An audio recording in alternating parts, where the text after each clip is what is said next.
morning, Kasambalenya. Another series na naman ang buhay namin. So for today's ganap nga ay gagawa nga kami ng pala-pala namin para sa itatuloy namin business. Salamat sa Diyos dahil another opportunity na naman ang dumating sa atin. So ayan, tinulungan ko na nga si Daddy magtanggal ng buho. Pero nga nakalimutan niya tanggalin ng tali. Kaya yung try ko nga tanggalin yung tali pero hindi ko kaya. Kaya ayan, kumuha na nga siya ng gunting at para matanggal na nga.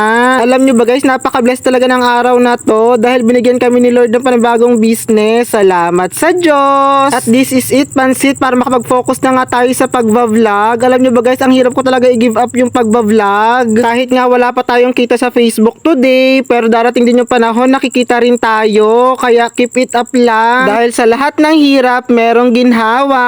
Kahit ang sinasabi ng iba, small vlogger pa lang tayo, pero darating din yung panahon na magiging big din tayo. Hindi ko nga sinasabi na dapat higitan ko yung ibang vlogger. Dahil lang nasa isip namin, i-push through lang to. Malay nyo naman, mapabilang tayo sa mga sikat na vlogger. Uy, sana all! Sa ngayon, mapapasana all pa lang tayo. Dahil darating din ang panahon na magbubunga ang lahat ng pinaghihirapan natin. Kaya dapat wag susuko, lumaban lang. Dahil sa panahon ngayon, wala namang laban na napakadali. At ayan nga, si Kuya din hinahasa na nga niya ang kanyang itak para gagamitin niya nila pamputol mamaya. At tignan nyo naman si Mara at si Moises, gumagawa pa nga sila ng bubbles. Napakasaya talaga ng araw na to. Alam nyo ba guys, napaka-supportive talaga nila sa business namin. Dahil hindi naman namin may tatayo itong business namin kung hindi dahil sa kanila. Salamat po!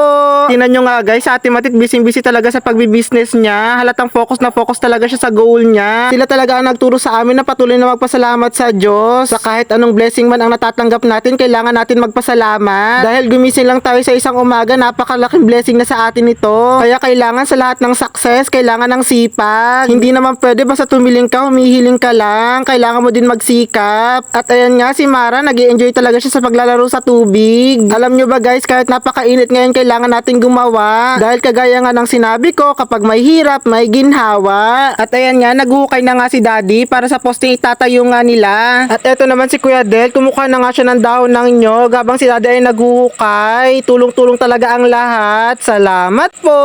Talaga makikita nyo nga naman na supportive talaga ang lahat sa amin. Sana lahat ng pamilya ay katulad ng ganito. Kaya shoutout sa lahat ng pamilya na hindi magkasundo. Siguro ito na yung sign para magkabati-bati kayo. Dahil masarap sa puso na wala kang iniisip na galit sa kapwa. Hindi ko po sinasabi na napaka-perfect kong tao.